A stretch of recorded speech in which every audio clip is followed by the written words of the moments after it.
Hello friends, welcome back to my channel. আজকে একটি খুবই গুরুত্বপূর্ণ ভিডিও নিয়ে চলে এসেছি, যেটা ডাব্লিউবিপিএসসি ফুড এসআই এক্সামের জন্য খুবই ইম্পর্টেন্ট।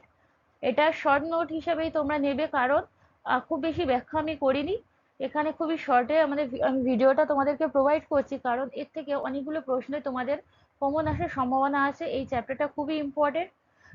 এটা classification of kingdom Animalia, classification of kingdom Animalia.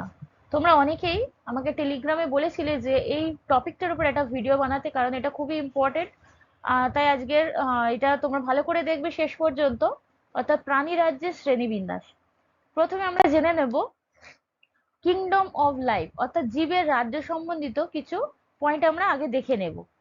তারপরে আমরা প্রাণী রাজ্যের শ্রেণীবিন্যাস সম্বন্ধে জানবো। প্রথমে আমাদের দেখতে হবে জীবদেহের শ্রেণীবিন্যাস কে করেন। জীবদেহের শ্রেণীবিন্যাস করেন বিজ্ঞানী হুইটেকার 1969 সালে। তাহলে এবার দেখো, বিজ্ঞানী হুইটেকার জীবদেহকে কটি রাজ্যে শ্রেণীবিন্যাস করে, ভালো করে ব্যাপারটা বুঝবে, না হলে এটা প্রবলেম হয়ে যাবে। এর অনেক ভাগ আছে, সেগুলো প্রবলেম হয়ে যাবে। সেটাকে ভালো করে বোঝো, এর শ্রেণীবিন্যাসটা কিভাবে করা হয়েছে। জীবদেহকে কটি রাজ্যে শ্রেণীবিন্যাস করে বিজ্ঞানী হুইটেকার? সেটা হয়ে যাবে 5টি রাজ্যে: মনেরা, প্রোটিস্টা, ছত্রাক, প্লান্টি, অ্যানিমালিয়া। আমরা আজকে আলোচনা করব, অর্থাৎ দেখে নেব অ্যানিমালিয়া সম্বন্ধে। অ্যানিমালিয়া সম্বন্ধে জানার জন্য আগে দেখতে হবে অ্যানিমালিয়া কোন পদ্ধতিতে পুষ্টি সম্পন্ন করে। পরভোজী পদ্ধতিতে অ্যানিমালিয়া পুষ্টি সম্পন্ন করে। এবার দেখে নাও প্রাণী রাজ্যের বিভিন্ন শ্রেণীবিন্যাসগুলো কিভাবে করা হয়েছে। প্রাণী রাজ্যকে প্রধানত কয়টি ভাগে ভাগ করা হয়? 2 ভাগে। সেটা হলো নন কর্ডাটা আর কর্ডাটা। নন কর্ডাটা বা অকর্ডাটা গোষ্ঠীকে কটি পর্বে ভাগ করা হয়? সেটা হচ্ছে 10টি। কোথাও কোথাও তোমরা এটা দেখতে পাবে 8টি ভাগে ভাগ করা হয়। তাহলে সেটা যখন দেখবে তোমরা অপশন অনুযায়ী, এটা যদি পরীক্ষায় আসে তোমরা সেটা অপশন অনুযায়ী অ্যান্সারটা করবে। প্রথমত দেখে নাও Porifera, Cnidaria, Ctenophora, Platyhelminthes, Nematoda, Annelida, Arthropoda, Mollusca, Echinodermata, Hemichordata. এই 10টি ভাগ। এই 10টি ভাগ তোমরা কিভাবে মনে রাখবে? তোমরা প্রত্যেকটা নাম মনে রাখার কোনো সেরকমভাবে মনে রাখার কোনো প্রয়োজন নেই। তোমরা প্রথমত দেখবে এর উদাহরণগুলো কি আছে, এদের বৈশিষ্ট্য কি আছে, সেইগুলো হিসাবে তোমরা দেখো, তাহলে মনে থাকবে। প্রথমে দেখো পরিফেরা পর্বের অন্তর্গত প্রাণীদের নাম কি, যেটা ইম্পর্টেন্ট এক্সামের জন্য। সাইকন আর বাথ স্পঞ্জ, এই দুটো হলো পরিফেরা পর্বের অন্তর্গত। দেহ প্রাচীরে এর অসংখ্য ছিদ্র বা পোর থাকে। তাহলে আমরা এই অসংখ্য ছিদ্র বা পোর দেখে বুঝতে পারবো এই প্রাণীগুলো পরিফেরার অন্তর্গত। এরপরে আছে নিডারিয়া। নিডারিয়া পর্বের প্রাণীর নাম কি কি? নিডারিয়ার মধ্যে রয়েছে হাইড্রা, জেলিফিশ। এই প্রাণীদের দেহে এন্ডোডার্ম ও এক্টোডার্ম স্তরে বিন্যস্ত। এই প্রাণীদের দেহ এক্টোডার্ম ও এন্ডোডার্ম স্তরে বিন্যস্ত। টিনোফোরা, থার্ড যে পর্বটা, টিনোফোরা পর্বের প্রাণীর নাম কি কি? বেরো, হর্মিফোরা, এগুলো সবই টিনোফোরা পর্বের অন্তর্গত। এবার ফোর্থ, দেহে দেহ চ্যাপ্টা পাতা বা ফিতের মতো দেখতে প্রাণীরা কোন পর্বের অন্তর্গত? দেহ চ্যাপ্টা পাতা বা ফিতের মতো দেখতে হয়, সেটা হলো প্লাটিহেলমিনথাস।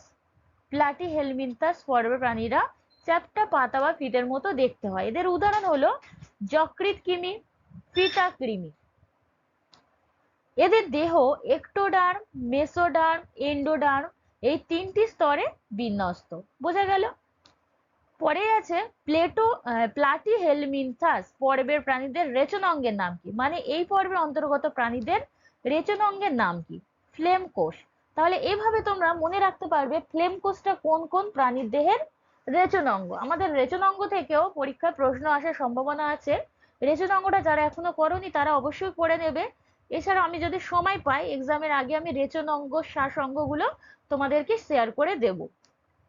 রক্ত সংবহনতন্ত্র অনুপস্থিত এমন প্রাণীরা কোন পর্বের অন্তর্গত? রক্ত সংবহন তন্ত্র নেই, সেটা হচ্ছে নিমাটোডা পর্বে, সেটা হবে গোলকৃমি গোদকৃমি। তাহলে আমাদের মনে রাখতে হবে গোলকৃমি গোদকৃমি এইগুলো কোন পর্বের মধ্যে রয়েছে?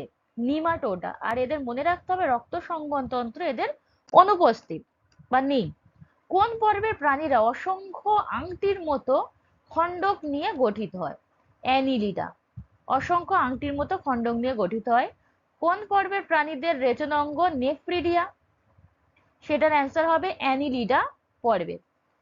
এই অ্যানিলিডা পর্বের বিভিন্ন প্রাণীদের নাম যদি জিজ্ঞেস করে তখন মনে রাখবে কেঁচো, জোঁক এগুলো হলো অ্যানিলিডা পর্বের প্রাণীর নাম। আর এদের রেচনাঙ্গ নেফ্রিডিয়া। কেঁচো এটা কি ধরনের প্রাণী আরেকটা মনে রাখবে, এটা হলো একটি অঙ্গুরিমাল প্রাণী। অঙ্গুরিমাল প্রাণীর উদাহরণ যদি জিজ্ঞেস করা হয় তখন কেঁচো, জোঁক এগুলো। এদের দেহ ত্রিস্তর বিশিষ্ট, এক্টোডার্ম, মেসোডার্ম, এন্ডোডার্ম।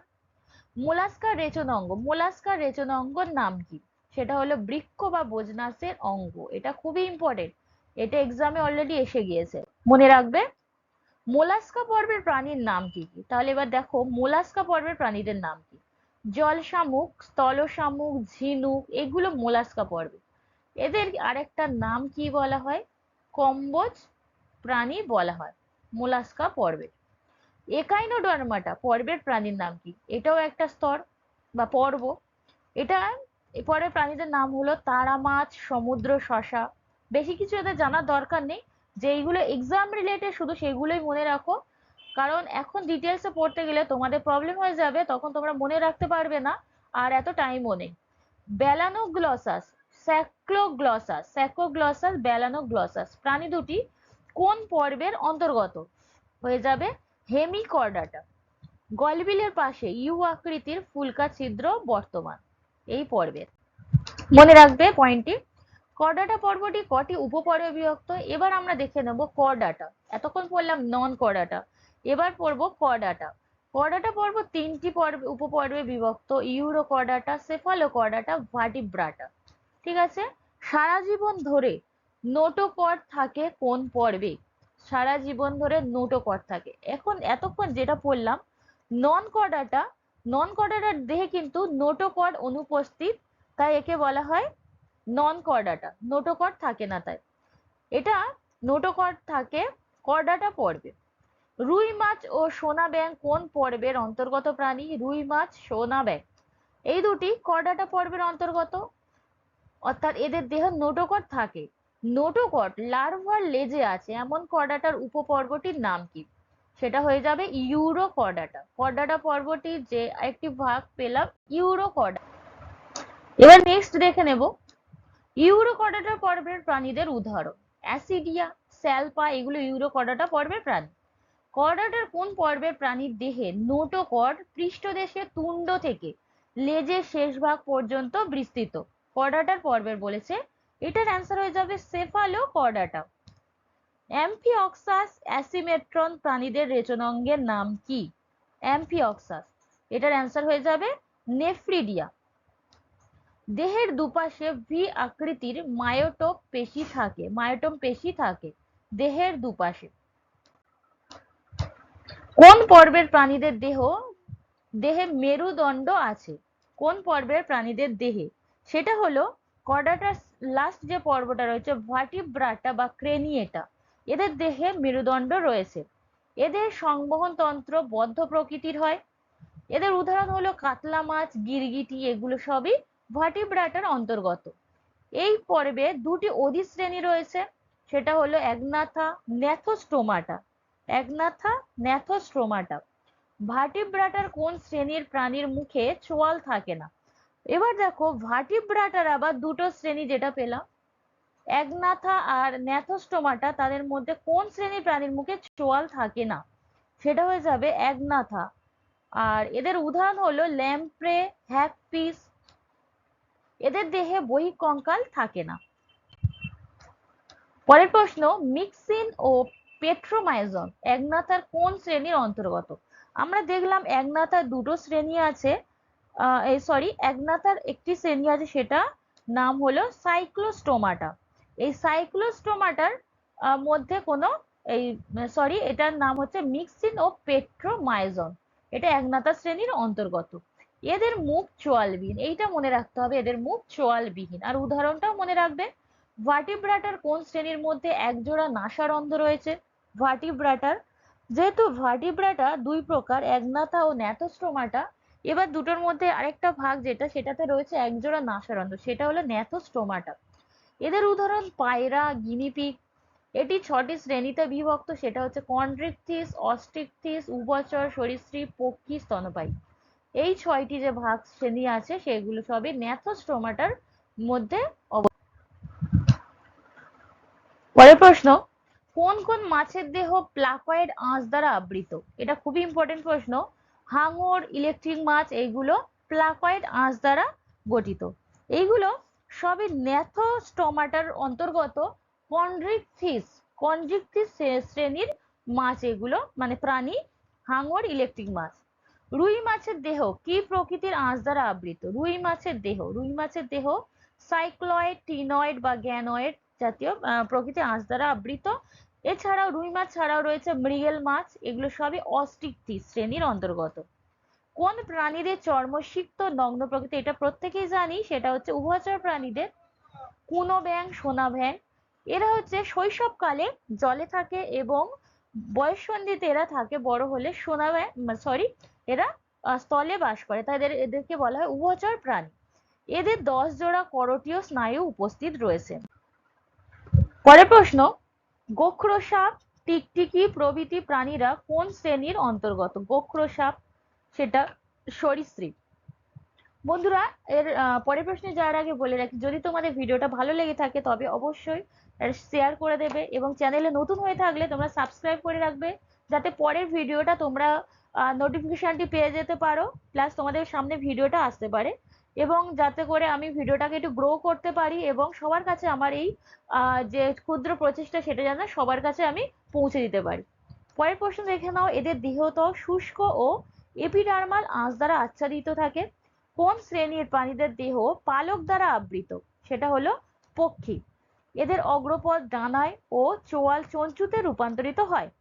এদের স্টারনাম কিল অস্থিতে রূপান্তরিত হয়। তাহলে এদের যে বৈশিষ্ট্যগুলো দেখে নিলে, এগুলো এক্সামে আসে, তোমাদের এক্সামে এগুলো জিজ্ঞেস করা হয়। এটার উদাহরণ হলো পায়রা, ময়ূর। তাহলে পক্ষী শ্রেণীদের মধ্যে রয়েছে এগুলো। কোন শ্রেণীর প্রাণীদের দেহ লোম দ্বারা আবৃত থাকে? সেটা হলো স্তন্যপায়ী প্রাণী। গিনিপিগ, বাঘ, এগুলো সবই স্তন্যপায়ী প্রাণী। হায়ারার্কিয়াল শ্রেণীবিন্যাস পদ্ধতি কে প্রবর্তন করেন? তিনি হলেন ক্যারোলাস লিনিয়াস 1758 সালে। এর 7টি ধাপ আছে, সেটা হলো রাজ্য, পর্ব, শ্রেণী, বর্গ, গোত্র, গণ, প্রজাতি। আমরা আজকে রাজ্যের একটি পর্বের ব্যাখ্যা যে করলাম, আলোচনা করলাম। রাজ্যের আরো অনেক যে পর্বগুলো রয়েছে, যে 5টা আমি বলেছি, তাদের মধ্যে 4টে এখনো বাকি আছে, সেটা আজকে শর্টে একটু উদাহরণের মাধ্যমে বলে দেব। পরবর্তীকালে আমি সেটা ব্যাখ্যা করে তোমাদের সামনে নিয়ে আসবো ভিডিওটি। সর্বপ্রথম জীবের দ্বিপদ নামকরণ প্রবর্তন কে করেন? Carolus Linnaeus. মটর গাছের বিজ্ঞানসম্মত নাম কি? মটর গাছের দেখো দ্বিপদ যে নামকরণ, সেটারই একটা কথা হচ্ছে বিজ্ঞানসম্মত নাম, দুটো আলাদা কিছুই নয়। পাইসাম স্যাটিভাম, এই পাইসাম হচ্ছে গণ, ঠিক আছে, আর স্যাটিভাম প্রজাতি, এটাই হচ্ছে বিজ্ঞানসম্মত নাম। এছাড়াও আরো অনেক যেসব বিজ্ঞানসম্মত নাম আছে বিভিন্ন উদ্ভিদ, প্রাণী, তাদের সেই নামগুলো আমি তোমাদের সঙ্গে শেয়ার করে দেব। মনেরা রাজ্য, দেখো জীবের বিভিন্ন রাজ্যের মধ্যে একটি তো আলোচনা করে দিয়েছি, বাকিগুলো একটু দেখে নাও। ব্যাকটেরিয়া, মাইকোপ্লাজমা, নীলাভ, সবুজের শৈবাল, এগুলো হচ্ছে মনেরা রাজ্য। প্রোটিস্টা রাজ্য রয়েছে ইউগ্লিনা, অ্যামিবা, প্যারামেসিয়াম। ফানজি রাজ্যের মধ্যে রয়েছে শৈবাল, স্পাইরোগাইরা, মস, পোগোনেটা, ফার্ন, ড্রাইপটরি, যেগুলো ভালো করে মুখস্থ করে নিয়ে যাবে। অ্যানিমালিয়া রাজ্যে তো পড়ে নিলে পরিফেরা, সাইকন, অঙ্গুরিমাল, কেঁচো, সন্ধিপদ প্রাণী, চিংড়ি, কম্বোজ, শামুক, আর কণ্টকতকি রয়েছে তারা মাছ। আজকের ভিডিওটা এই পর্যন্তই। তোমরা যারা এখনো টেলিগ্রাম চ্যানেলে যুক্ত হওনি, যুক্ত হয়ে যাবে, কারণ ওখানে আমি প্রতিদিন কিছু কুইজ রাখি, যে কুইজগুলোর মাধ্যমে তোমরা প্র্যাকটিসটা চালিয়ে যেতে পারবে, অনেকটা হেল্পফুল হয়ে যাবে। তোমরা টেলিগ্রাম চ্যানেলে যোগ হয়ে যাও। আজকে রাত 8:30টার সময় আমি কুইজ স্টার্ট করব। তাহলে শেষ পর্যন্ত দেখার জন্য তোমাদেরকে অসংখ্য ধন্যবাদ।